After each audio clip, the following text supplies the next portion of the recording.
So when you talk about like why people aren't in the financial service system, I think the second component to that, and I'll make it really quick here, is that the AI task force had a hearing earlier this month on algorithm bias, control algorithms, and how we can use AI to try to regulate AI. And within that, we found that most people are using old data sets.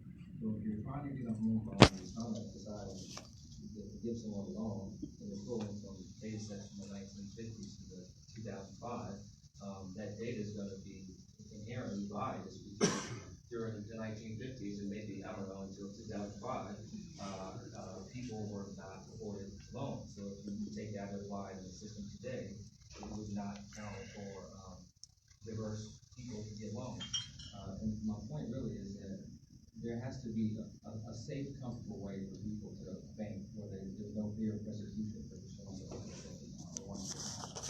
using the financial service system in a way that's not just synonymous. It's like sometimes I feel like many of our community shifted to kind of partial banking, or like I said, you go to a check cashing place to cash a check, you go to a grocery store to cash a check, whereas for everyone in this room, you have ACH direct deposit with your house staff for tomorrow's payday, and that check's just going to be there. There's no waiting in line. There's no. It's an efficient way to bank. Yeah, I mean, I'll reiterate, I think Deborah's point in that it really comes down to trust, right? And what attracted me to Coinbase, not to sell the brand, but this idea of trust, because I just came from a community and a family that didn't have a lot of trust, right, for financial services and, for banking and that sort of thing. And, I was joking with some members earlier today that, like, my grandmother is still, stuffing money under her mattress, and it's real. She's actually doing it. And even when I send her money, she's taking it out and putting it under her mattress anyway, and so trust is a real big thing, and I think part of what comes with trust is just, again, making the work more approachable, more accessible to all communities, right? Digital exchanges and digital transactions are not new to our community, right? We've been doing this. Credit card transactions, debit card transactions. My sister is using, her sister's 14, she currently have like this vending machine at school where they can take Apple Pay, like all these things that we didn't have. And so the possibility was, being able to use Cash App and Venmo and all this other jazz. And so we have to think about the extra mile, and I think it's up to industry to actually do it, to really make the work more approachable, and demystify it with some of the language to make sure that folks have access to participate. I think the other piece is, there's this dominant narrative that exists that, as soon as you get into cryptocurrency, you're going to be a minted millionaire, right, in many ways. And I thought that too. That's kind of why I joined as well. I'm still here.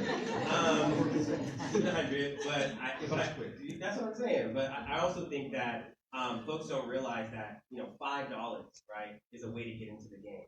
And for folks who don't have the opportunities to, use some of their discretionary income, but they do have a mobile device, Coinbase has a learn to earn model where folks can learn about a cryptocurrency, build some financial acumen in their base, and then earn some crypto on the side so they can watch grow over time.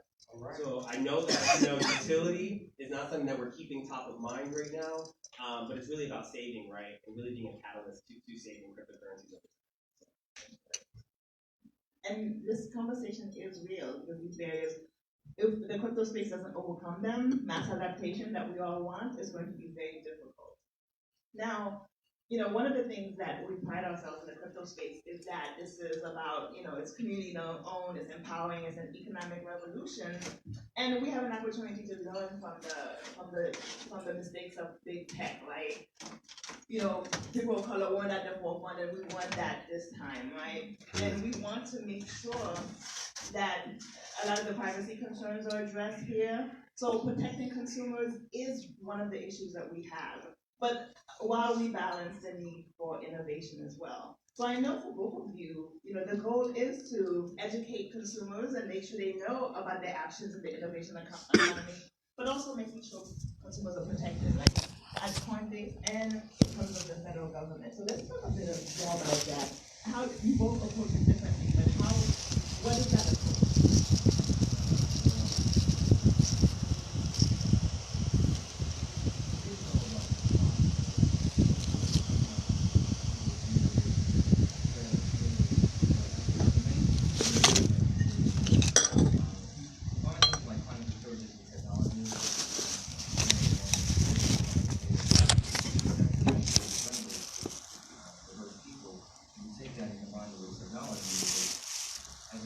personally incriminate those people.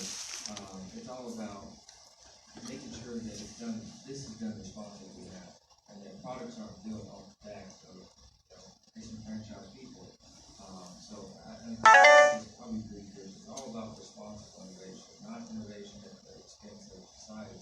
And I think a good example of that I'll point to a metaphor is the kind of a popular company in the news that was used to scraping 9 billion photos from across the internet with no real consequences.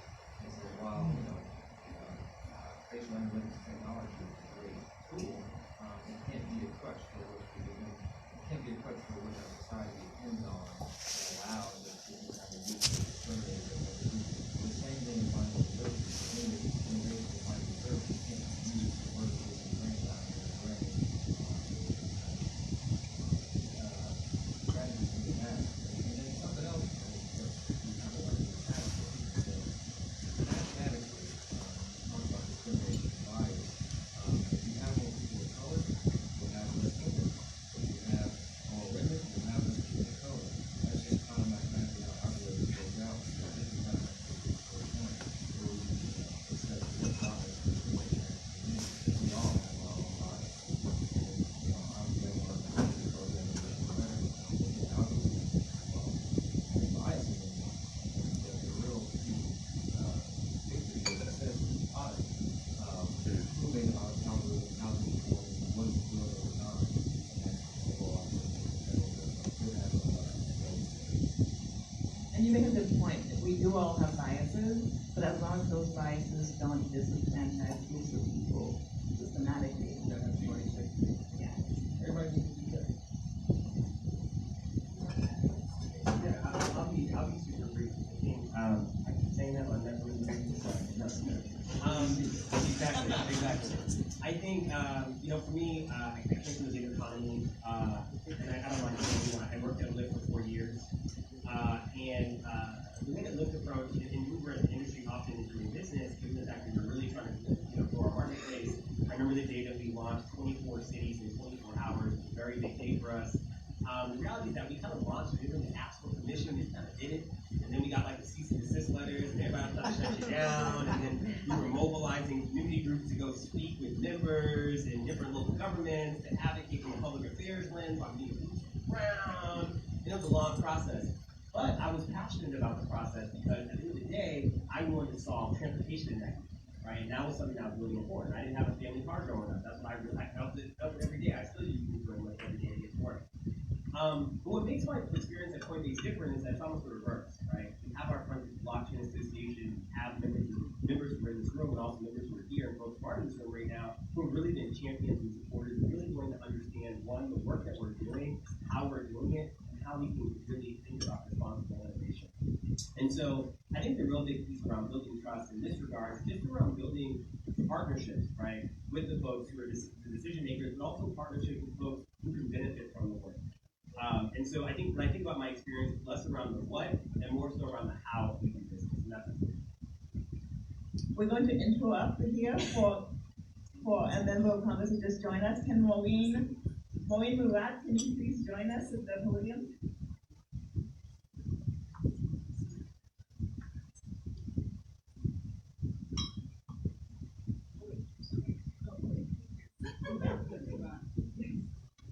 Amy is going to introduce you, Congresswoman. Yeah. Maureen is introducing Congresswoman. Hi, good afternoon, everybody. My name is Amy Liu, and I'm Senior Counsel of Global Business Development at Coinbase. I'm honored today to be introducing Congresswoman Alma Adams, who represents North Carolina's 12th Congressional District. Congresswoman Alma Adams is a member of the Congressional Black Caucus and sits on the House Financial Services Committee, which currently is considering policy considerations for blockchain and cryptocurrency, and is delivering that.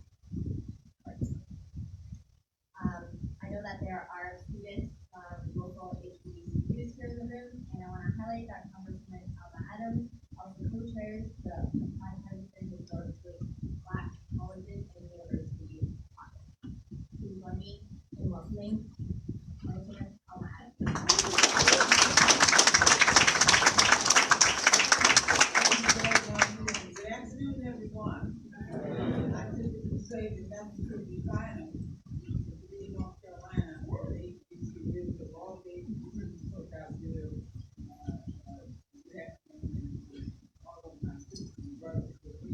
I apologize for being late, but we're still in financial services, and I gotta go back. But good evening to you, this present studio with all of my colleagues, and to commemorate Black History Month alongside members of the blockchain and community. Now, I made a quantity about 3 or 4 Black History Month things, and I'd like to say that, we didn't make this country great in February on the African American Day. This country great every month, of every day, of every year. All right. Including February. So let me say that as these types of financial technology tools become more widely used, it's important to ensure that people of color and women in particular have a seat at the table, or more accurately, a seat at the laptop or computer. And I like to think about Shirley Chisholm, who said there's not a seat at the table you can bring in a folding chair, so we can always consider to do that. Diversity and equity and inclusion are absolutely critical to the success of any endeavor. And I tell individuals who talk about HBCUs and diversity and inclusion, that is really where the pipeline is, and we need to use it. So the blockchain, you are no exception. Countless statistics show that privatizing diversity makes organizations stronger and more profitable. I am very proud to be a member of the Financial Services Committee, the Diversity and Inclusion Subcommittee, under the leadership of Congresswoman Joyce Bailey, and we often discuss investing in diversity and key pipelines of talent. So we've been at the forefront for a long time of innovation, and although most people still have to understand how the blockchain technology works, with great potential to make services faster and easier. So I applaud all of the women of color and blockchain who are building innovative products and services, who work diligently to increase inclusion and resolving society's most pressing challenges. So I believe that we need more Black women and women of color in positions of power and leadership. All right. I've always believed that Margaret Thatcher said that in politics, you want something said, you ask a man, but you want something done, you ask a woman. And I was asking some of my colleagues around me, but we appreciate you guys and what you do. But let me thank you for your commitment to financial inclusion, diversifying the blockchain workforce. It is important, because we got to plan today and work today, plant seeds today, building for tomorrow, for our future. Because somebody once said that in the ministry only go great, and old men and old women plant trees, and the we will never sit. Thank you so much, Dr.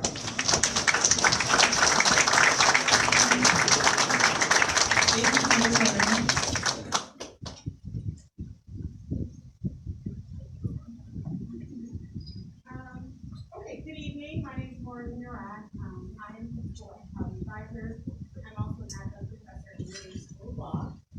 And most recently, I am working at the Department of Insurance Security Safety.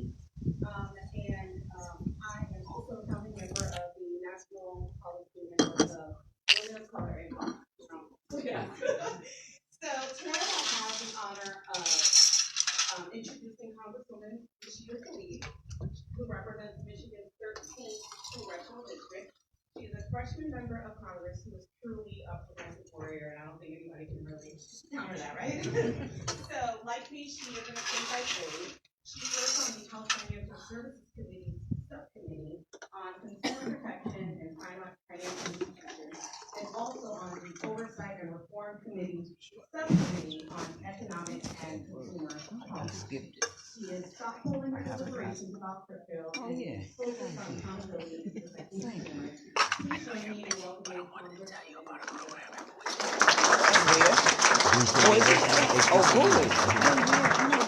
Thank you all so much. I really appreciate it. I know Congresswoman Adams mentioned the incredible,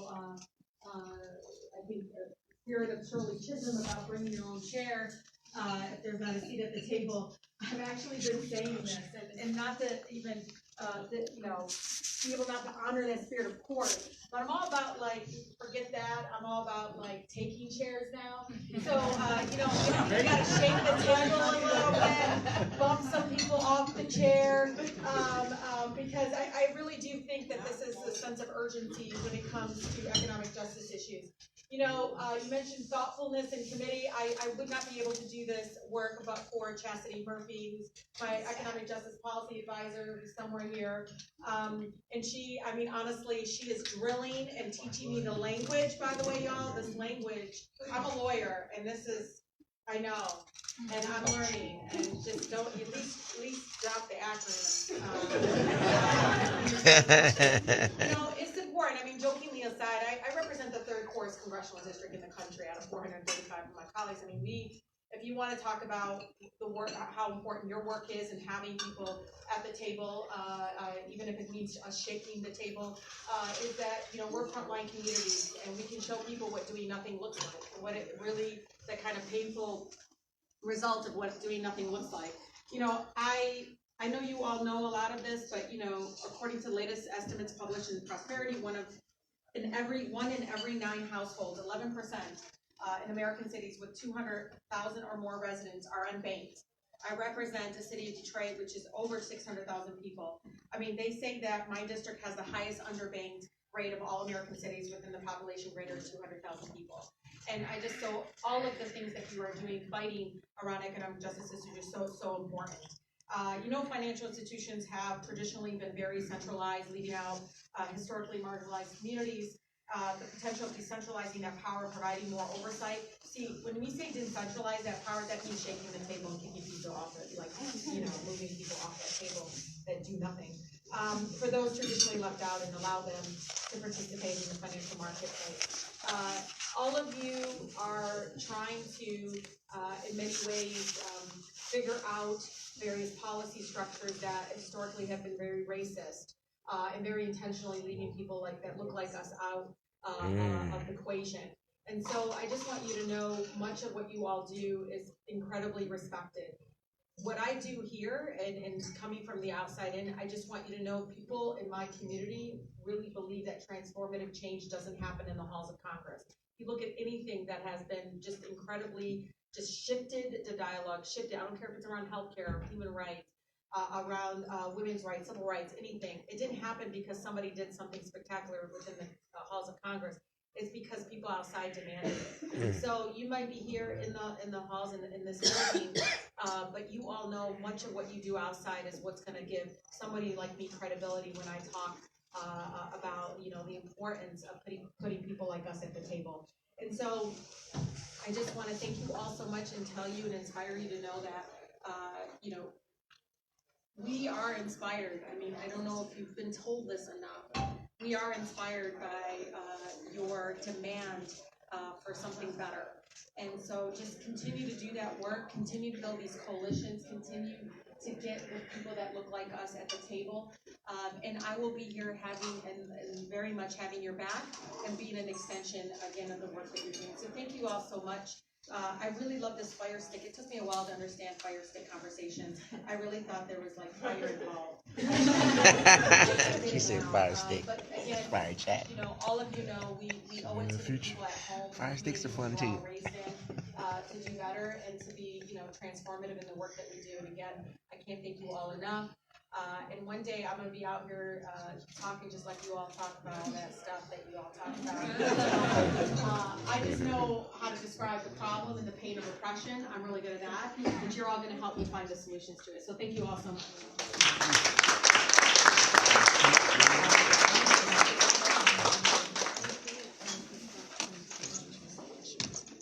Oh my goodness, wow. So, two powerful women on Financial Services Committee. We're going to wrap up our fireside chat really quick, and there used to be fire involved, because it used to be by a fireplace. But there's so many powerhouses in this room, but I do want to acknowledge the person who actually made the term Takashi is Black famous. Sinclair Skinner is here, and he is the I Love Black People guy. Yeah, Sinclair! But the swag that Coinbase has in terms of Takashi is Black. Coinbase got us all in. Thank you, Claire. Yeah. Now, St. we're Clair. gonna wrap up. I did not start with extensive bios because I actually wanted to end with how did they get into crypto, right? A lot of people have stories. For me, during the Obama administration in 2013, St. Clair told me about Bitcoin, and I was like, what? But I saw the movie. Oh my God, dope. And I was just like, oh. But then it wasn't until 2016 when the conversation about intellectual property rights opened up, that's when I got hooked. So I would love for these fabulous, fabulous debonair men to tell us how they got into this space, right? Because even for you, Devon, even though you're technically not crypto, but in order to do the work that you do on the task force and for the committee, you had to actually get to know this space and actually go down the rabbit hole. So why don't we start with you? Yeah, my first introduction to cryptocurrency, like most people, I was skeptical. By background, I'm a privacy and cybersecurity lawyer. And if you kind of, the way I was introduced to cryptocurrency is the dark web, which is mainly run by the FBI. The dark web is like where, you buy child pornography, you buy all the illicit things, you buy code and credit cards, and all the stuff that it's like, I don't know, but that was my first introduction to cryptocurrency as a broad concept. And as it kind of emerged and you travel and hear people, you kind of hear their successes and their experiences with it. You learn about the technology that powers cryptocurrency. And then then I learned about the blockchain use cases as far as shipping containers and diamond purchases and just keeping a record. Tell the story. As a lawyer, I bought a house last year, and if you've ever taken a bar or ever took a property class in law school, it's always about when did you record it and what type of state is it in. So I purchased this house and it was like, okay, it was on this day, but it's not recorded to the next day. What if someone swoops in and buys this house and records it before me? Am I going to lose the house? And I was thinking, well, there was a blockchain, it would just happen instantaneously to be able to validate, all that stuff. So that's kind of my introduction to cryptocurrency. Was kind of why I took this job. It's something I've always kept my eye on, but I've dug in as I've since I joined the committee.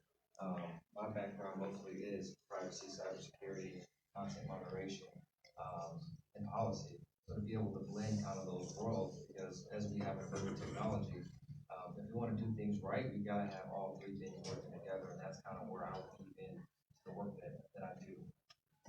And your committee, well, you oversee two task forces in the committee, right? One on currencies, digital currencies, and the other one on AI. Well, so I'm counsel for the Financial Technology Task Force, which is chaired by Representative Litch from Massachusetts. And then I'm also counsel for the Artificial Intelligence Task Force, which is chaired by Representative Foster, one of the new members of Congress for the scientists in Illinois. And then the categories within those task forces are very, the task forces expired in December, but they were reauthorized for another 6 months. And the issues that we kind of focused on depends on kind of what lens we're looking through. On the FinTech task force, we focus a great deal on real-time payments, which is a solution that sometimes people with cryptocurrency can solve. Basically, you go out on the weekend, you put that charge on your debit card, instead of it being pending for 3 days, instantaneously, you know how much money you have.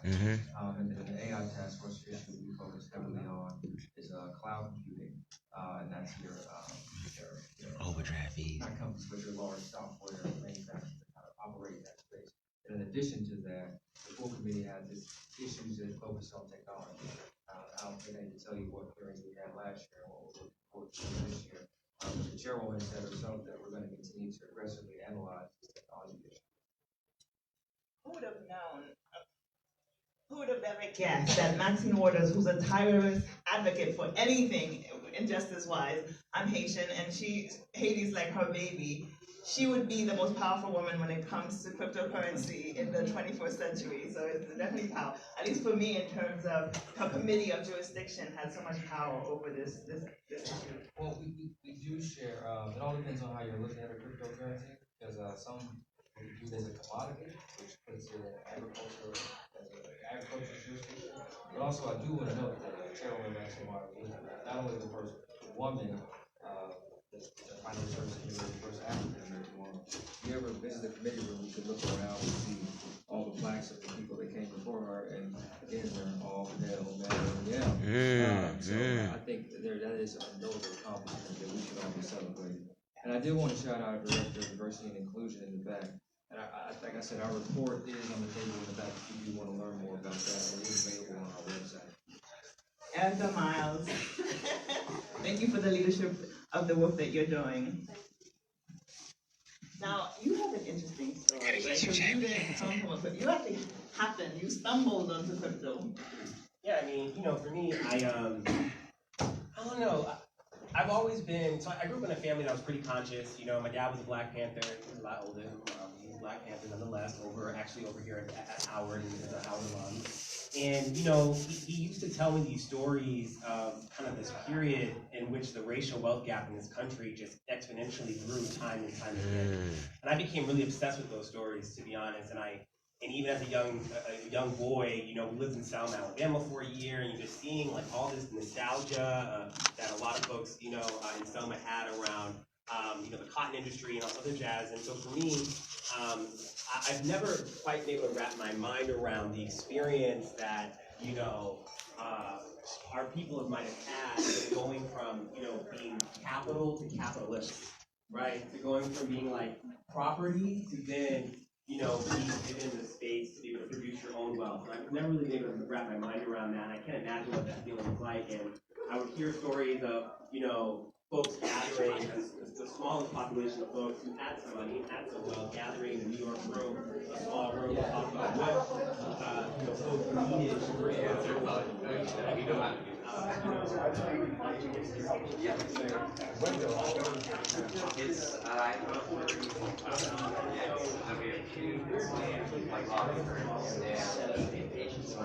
So you was right. You knew exactly where this one was. Remember when I was lost and you was like, it's 20. I was trying to give you the elbow. Oh, you don't do elbow? you not here, man.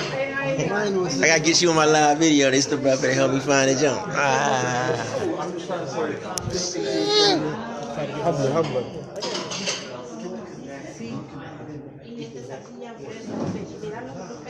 Excuse me. Excuse me. Are y'all gonna be serving food again later or no? In this event? Is there any more food? What time is this event? What time does this event end? Yeah, 10 or 8:30. All right, bet. I got you on the live, young. Get everybody, young. Peace. Look at